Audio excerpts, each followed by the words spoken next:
Hello बच्चों, कैसे हैं आप लोग। आई होप कि आप लोग अच्छे होंगे और आप सबकी पढ़ाई भी अच्छी चल रही होगी।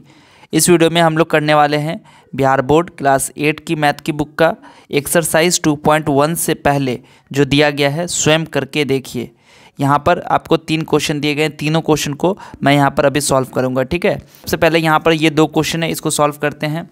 देखो, पहला आपका जो क्वेश्चन है वो है 5x + 4 = 9।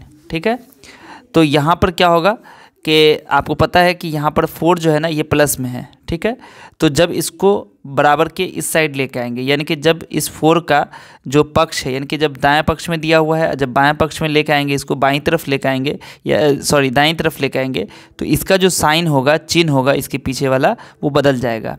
ठीक है, मतलब अगर प्लस में होगा तो इस साइड आने के बाद वो माइनस में हो जाएगा, अगर माइनस में होगा तो वो इस साइड अगर आएगा तो प्लस में होगा, इनटू में होगा इधर आएगा तो डिवाइड में हो जाएगा, और अगर डिवाइड में होगा तो इधर आएगा तो इनटू में हो जाएगा। तो यहाँ तो ये प्लस में है तो क्या हो जाएगा, ये इधर आके माइनस हो जाएगा। यानी कि अगला स्टेप आपका क्या हो जाएगा, यहाँ पर ये दीजिएगा ऐसा साइन, 5x बराबर हो जाएगा 9 - 4। ठीक है, हो गया। अब उसके बाद अगला स्टेप क्या होगा, तो यहाँ पर देखो ये हो जाएगा 5x = 9 में से 4 माइनस करेंगे तो क्या आएगा, 5 आ जाएगा। ठीक है, अब देखो ये जो 5 और x है ना, ये क्या है, तो 5 और x का प्रोडक्ट है, गुणनफल है, यानी कि 5 और x को गुना करके 5x आया है। ठीक है, ये चीज़ याद रखिएगा। अगर 5x लिखा हुआ है, इसका मतलब ये कैसे लिखा हुआ है, 5 × x, ये इस चीज़ को ही हमने 5x लिखा है। यानी कि यहाँ पर क्या है, x के पीछे भी इंटू का साइन है और 5 भी क्या है, इंटू में है। ठीक है, ये प्लस मत समझिएगा कि इसके पीछे प्लस है, ये दोनों इंटू में है। ठीक है, यानी कि गुना क्या है, इसके पीछे क्या है, गुना, ये भी गुना में, ये भी गुना में।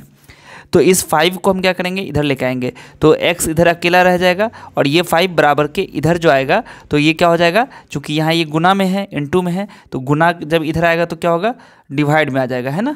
तो यहाँ पर भी क्या करेंगे हम लोग, इसको डिवाइड करेंगे, और डिवाइड कर ऐसे भी लिख सकते हैं, डिवाइड 5, या फिर हम ऐसे भी लिख सकते हैं, यानी कि जो 5 / 5 है ना, इसको हम लोग 5/5 भी लिख सकते हैं, नो प्रॉब्लम। ठीक है, तो 5/5 से काटेंगे इसको तो कितने बार में कटेगा, 1 टाइम्स में कटेगा, यानी कि जो आपका आंसर हो जाएगा वो x बराबर आपका हो जाएगा 1। ठीक है, चलिए अगला क्वेश्चन देखते हैं।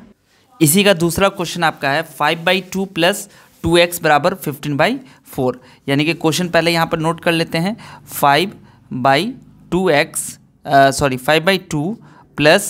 2x = 15/4। ठीक है, तो देखो यहाँ पे क्या करेंगे हम लोग, ये जो 5/2 है ना, ये प्लस में है, तो इसको इधर हम सीधा ले आएंगे। ठीक है, 5/2 इधर आएगा तो क्या होगा, माइनस में हो जाएगा, यानी कि इधर क्या बचेगा आपका, 2x बचेगा। ठीक है, क्या बचेगा, 2x बचेगा। अब इसको इधर लेके आओ 5/2 को, तो 15/4 - 5/2। ठीक है, अब इसको क्या करो, यहाँ पर 2x रखो ऐसे ही, और यहाँ पर आप इधर भी काम कर सकते हो। ठीक है, नो प्रॉब्लम, आप इधर भी काम कर सकते हो, यानी कि ये आपका क्या बन गया, भट्टे पर का जोड़ घटाव आपको आता है, बस इसी तरह इसको सॉल्व करना है। 4 और 2 का एलसीएम लीजिएगा तो कितना आ जाएगा, 4 से भाग लगाओगे 4 में तो 1 आएगा, और उस 1 को जो भाग करके है ना, उसको 15 से गुना कर दोगे तो 15 आ जाएगा। ठीक है, ये वाला साइन यहाँ पे माइनस उतारेंगे, 2 से जब 4 में भाग लगाएंगे तो कितना आएगा, 2, है ना, 2 से 4 में भाग लगाओगे तो 2 आएगा, है ना, भागफल। तो अब 2 को फिर 5 से गुना करो तो 2 × 5 = 10 हो गया। अब इसके बाद क्या करेंगे, अगला स्टेप, 2x = 15 में से 10 जाएगा तो क्या बचेगा, 5/4। ठीक है, तो ये हो गया।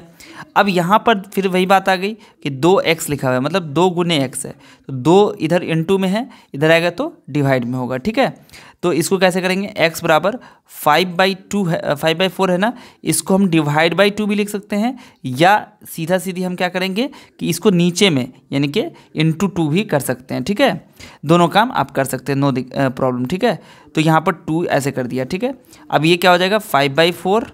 आपको पता है ना, जब ऐसा केस बने कि फ्रैक्शन यहाँ पर जब दिया हो, भिन्न दिया हो, तो हम क्या करेंगे, इस डिवाइड को इनटू करेंगे, और ये जो 2 है ना, ये उल्टा हो जाएगा, यानी कि इसके नीचे का 1 ऊपर और 2 नीचे आ जाएगा। ठीक है, तो क्या बन जाएगा, 5 × 1 = 5 और 4 × 2 = 8, यानी कि 5/8 इसका आंसर हो गया। ठीक है, समझ में आ रहा है ना। कहीं पर भी कोई दिक्कत हो आप फ़ौरन उसी पॉइंट पर आप कमेंट करके पूछ सकते हैं, ठीक है। या आप मुझे इंस्टाग्राम पर भी आप मुझे फॉलो करके वहाँ पर भी आप मुझे डीएम करके पूछ सकते हैं, ठीक है। चलो उसके बाद तीसरा क्वेश्चन आते हैं। तीसरा क्वेश्चन क्या है, देखो यहाँ पर तीसरा क्वेश्चन कहता है एक व्यक्ति के पास सिक्कों की चौथाई संख्या से 2 कम संख्या में नोट है, ठीक है। क्या कहता है, सिक्कों की चौथाई संख्या से 2 कम संख्या में नोट है, यानी कि जितना सिक्का है ना उसकी चौथाई यानी कि 1/4 एक चौथाई संख्या से 2 कम संख्या में नोट है। यदि नोटों की संख्या 19 है तो सिक्कों की संख्या क्या होगी, ठीक है। तो कैसे बनाएंगे इसको, देखो सबसे पहले यहाँ पर लिखेंगे हम लोग माना कि सिक्कों की संख्या x, क्योंकि हमें तो सिक्कों की संख्या नहीं पता है, तो माना कि सिक्कों की संख्या x, ठीक है। अब देखो सिक्कों की संख्या पता चल गया आपको, तो नोट कितना होगा, तो सिक्कों की चौथाई संख्या से 2 कम, ठीक है। और यहाँ पर हमें नोट की संख्या दे भी दिया है, ठीक है। तो पहले हम देखते हैं कि चौथाई संख्या से 2 कम कैसे लिखेंगे। तो यहाँ पर क्या हो जाएगा, चौथाई संख्या क्या हो जाएगी, इसकी चौथाई संख्या क्या हो जाएगी x/4, क्या हो जाएगा x/4, ये चौथाई हो गया। इसका 1/4 कितना होगा x/4। चौथाई संख्या से 2 कम, तो 2 कम कैसे करते हैं, -2, ठीक है। तो ये क्या है आपका नोट की संख्या है, बट नोट तो हमारे पास कितना है 19 है ना। तो यहाँ पर यानी कि ये जो नोट की संख्या हुई और 19 ये दोनों बराबर हुआ है ना। यहाँ पर लिख दीजिएगा अकॉर्डिंग टू प्रॉब्लम, यानी कि प्रश्न अनुसार, ठीक है। प्रश्न भी कह सकते हैं या समस्या, या फिर यहाँ पर अकॉर्डिंग टू क्वेश्चन भी लिख सकते हैं, ठीक है। जो आपकी मर्जी वो लिख दीजिएगा, सब सही है, ठीक है। x/4 - 2 = 19 हो गया। अब यहाँ पर ये तो इक्वेशन बन गया आपका समीकरण। अब इसको आप इधर लेके जाइए, क्या बन जाएगा x/4 और ये 2 जो है ना माइनस में इधर आएगा तो 19 के बाद प्लस हो जाएगा, ठीक है, +2 हो जाएगा, ठीक है। अब इसको हम यहाँ कर रहे हैं, ठीक है, चूँकि यहाँ पर जगह नहीं इस वजह से। तो अब अगला स्टेप क्या हो जाएगा, x/4 और 19 में 2 जोड़ देंगे कितना आ जाएगा 21। तो x बराबर कितना हो जाएगा, देखो यहाँ पर डिवाइड में आ गया है ना, डिवाइड में है भाग में है तो इधर आएगा तो गुना हो जाएगा 21 × 4, ठीक है। तो x बराबर क्या हो जाएगा 81। बच्चों यहाँ पर आप इस साइन को भी यूज़ कर सकते हो या फिर यहाँ पर या भी लिख सकते हो, ठीक है। या x बराबर इतना, तो x बराबर कितना हो गया 84, ठीक है ना। तो ये आपका आंसर हो गया। तो आई होप कि मैंने जो आपको 3 क्वेश्चन अभी बताया है स्वयं करके देखिए। तो इसका तीनों क्वेश्चन मैंने आपके सामने हल कर दिया है। ये वीडियो आपको अच्छी लगी होगी, अगर अच्छी लगी है तो आप मुझे मेरा सपोर्ट कीजिए कि इस वीडियो को अपने सभी दोस्तों से शेयर कर दीजिए, ठीक है। जितने भी बच्चे आपके हैं दोस्त, सारे ग्रुप्स में सारे दोस्तों को शेयर कर दीजिए, ठीक है। मिलता हूँ फिर आपसे अगली वीडियो में, तब तक आप सब अपना ध्यान रखिए। वीडियो देखने के लिए आप सभी का बहुत बहुत शुक्रिया।